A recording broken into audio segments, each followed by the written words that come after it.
Greetings from Gail. Hi, thanks for joining me today. I'm Gail Gross, and we're going to be looking at a couple of cards that are inner or inside shadow box cards.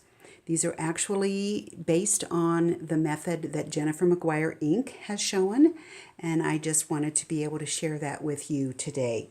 This is one that I'm not going to make in the video, but I wanted you to see that when this opens up, it creates a shadow box on the inside. And you can see the dimension there, and it allows you to have your image on the inside, something on the outside here that overlaps it, and you can have a sentiment on the inside of the front cover here.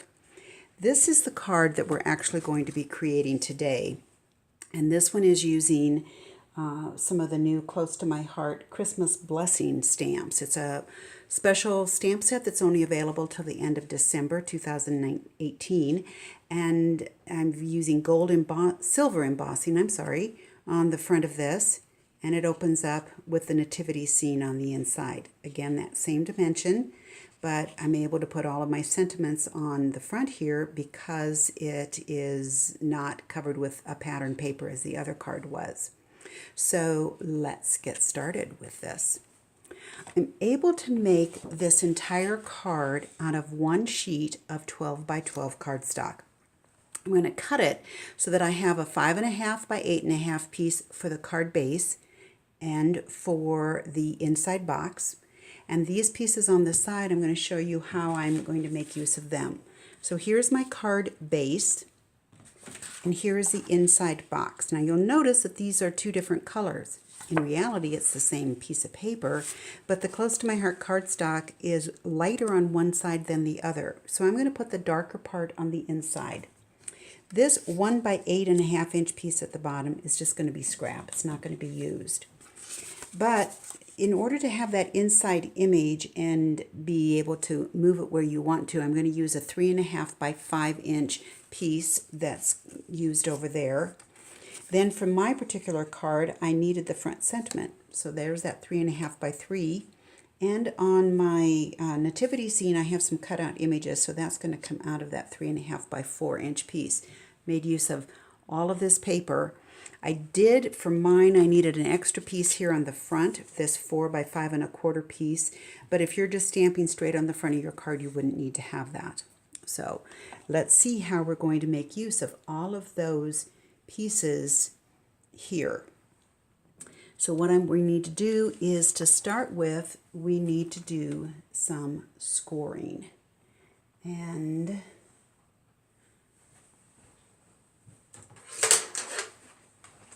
my scoreboard got moved to the other side of the table. So here it is, back again. We're going to start with this card base, okay? And this is going to be the front of your card. I'm using the lighter side of the paper for this. And we are going to just make one score line on this, and it is going to be at 4.25 inches. So I'm going to just make my score line right there. That's my card base. Okay. Now I'm going to take that piece that is the inside box. Once again, I still need to score at that 4.25 inch line. So I'm going to do that. But I also need to make several others. The first one is right here at 1/4 inch. So I'm going to do that clear on this side. It helps me to secure that by holding it, the main part of the paper down, so it doesn't move. And then the other line that I need to score is right here at 4.5. Now, when you look at this card box on the inside, this piece that I just scored with the 1/4 inch to the 4.25 inch is the front of this shadow box. So I'm going to put a marker there so I don't get confused. I really love little post-it notes for doing things like this so that I can, when I pick up a piece, I know exactly how it's going to be used. Okay, so now when you look at this piece, you will notice that we have two sections on this card base. This front one here and this back piece here that actually are 4 inches each. From 1/4 of an inch to 4 1/4, that's 4 inches. From 4 1/2 to 8 1/2, that's 4 inches. And that 4-inch piece that I'm going to fold right here has to go on the back side of the card. In order to have this 4-inch piece that's on this back side of the box match with the inside of my card base, which is scored at 4 1/4, I can see that they are not the same size. Here's that inside piece. So what I need to do is I need to trim a little bit off of the card base so that it is going to be the same 4 inches as the back of the box is. So I can measure this one of two ways. I can line up my score line at 4 inches on my cutter, or I can line it up on the opposite side if you have that ruler on the right side of your blade at 1/4 of an inch. Either one works depending upon your cutter, but I'm going to now cut off 1/4 of an inch. So when my card closes, you'll see that the back side is a little bit shorter than the front side, and that's what we need. I now need to take my inside of my box, okay? I'm not going to fold all the rest of these lines because I need to cut out the front here, and it's easier for me to lay it flat going through my die cut machine if I don't have all of the folds done on it. So what I'm going to do is lay this down, and I'm going to work and center my cutout shape between my two score lines. And I find it a little bit easier to go ahead and make a little cheat sheet, and this is simply printer paper that is cut at 4 by 5 1/4, 5 1/2, and I'm going to lay that right between those two score lines, okay? And then I'm going to center my cutout shape. In this instance, it's a circle. Now, on mine, I have a sentiment stamped at the bottom, so I want to make sure that I have enough room for that. So I have just created, again, another little cheat sheet, and that's my sentiment. So if I know that's how much space I need for it, I can now center my die so that I can go through my machine and come out with the cut made, and I'm going to make use of this template so that I can center my image inside when I'm ready to do that. So I am now ready to put this through my die cut machine. If you feel like you need to secure this piece of printer paper, I would put a little piece of washi tape or tape in that section that's going to get cut away. That way, when the pressure of the die cut machine goes through it, you're not going to be using that piece in this project anyway, so it will be all right. So I'm going to set that aside because I have already cut this out with the die cut machine, and I've got this that I'm not going to be using right now, and I've got my template, and I've got my cut image right here. So what I need to do now is go ahead and fold and burnish all of these score lines that I made earlier. You'll notice that my lighter side of my paper is going to be seen through the darker front here, which is really a nice feeling, nice effect there. So I'm going to fold on all of those score lines that I made, including this 1/4 inch one here, okay, and burnish them so that they are going to lie flat. Now is the time that I need to do some stamping on my project. I need to be able to stamp the image here on the front of my box. And if I am going to be stamping directly on my card base, my front of my card, I need to stamp that as well. And remember this card that I showed you that has a sentiment on the inside here, you want to go ahead and stamp that. But the thing that is the one that takes a little work with is using our template, and that is to stamp the image that's going to go on the inside piece. Now I have created a smaller piece of paper that is it is that piece that I commented on before, that is the 3.5 by 5 inch that's for your inside image. And that piece is going to just fit right inside of here so that you can close your box over it and you can see the image through it.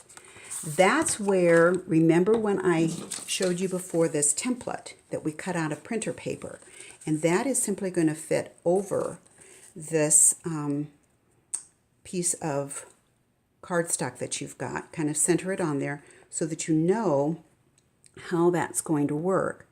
And then you are going to go ahead and come in with your stamp, and you can position it wherever you want that stamp image to be so that it's going to be centered in your opening, whatever size opening you've got.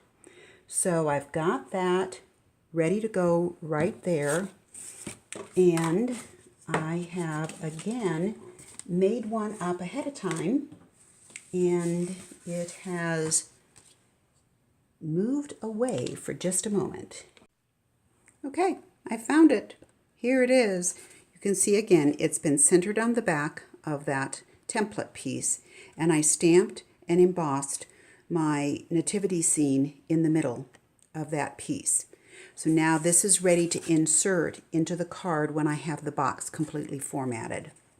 I'm going to set that up there so it doesn't run away again. Okay, remember that on this card base, we trimmed off 1/4 inch from this side. That is so the back side of this card that is only 4 inches wide. I can show it right there. There's the score line. It's 4 inches wide. So that needs to go right onto this piece. So I've already got some adhesive on the back here. I'm just going to pull the adhesive off of that one top part so that the rest of it is covered up, and I can position this so that I make sure that I am even with the bottom, even with the fold line, and I want to make sure I can still fold this over. And I'm going to press that down, and you can see that I'm right even with that fold line back there. So now I'm just going to get rid of the rest of the adhesive covers, and I am ready to adhere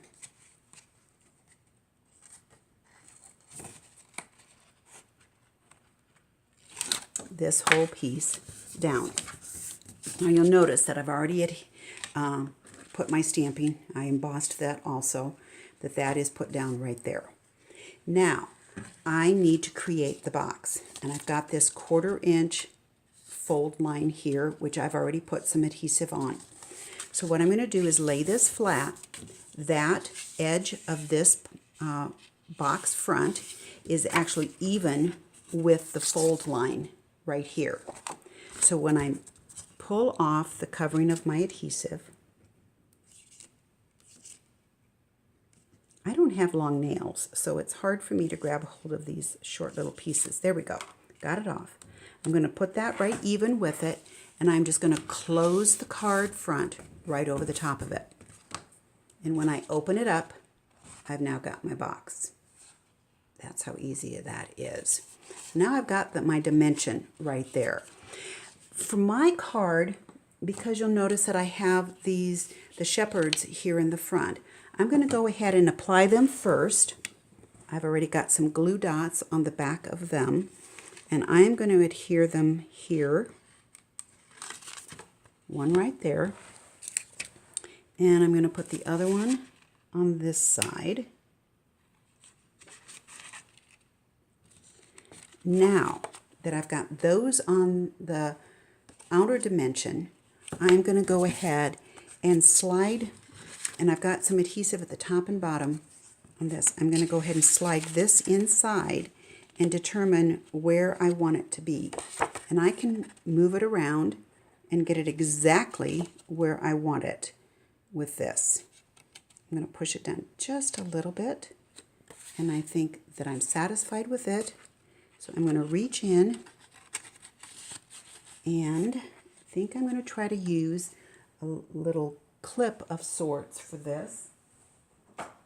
And I use clothespins for my clips. So I'm going to grab that with a clothespin so it holds it in place while I come up here and get rid of the covering on the adhesive again.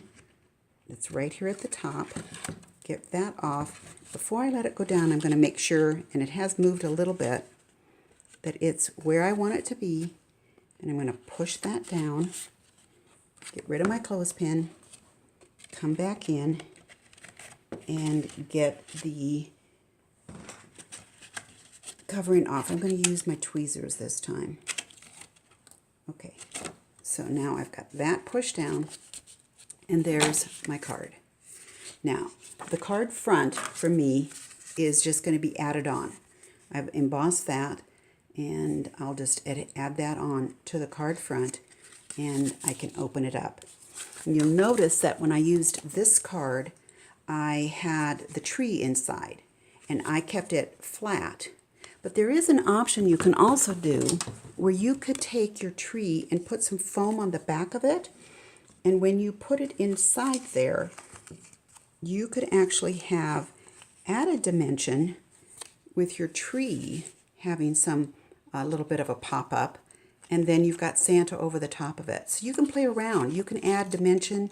You can put things underneath this opening, or the possibilities are just endless of what you can do with these shadow box cards.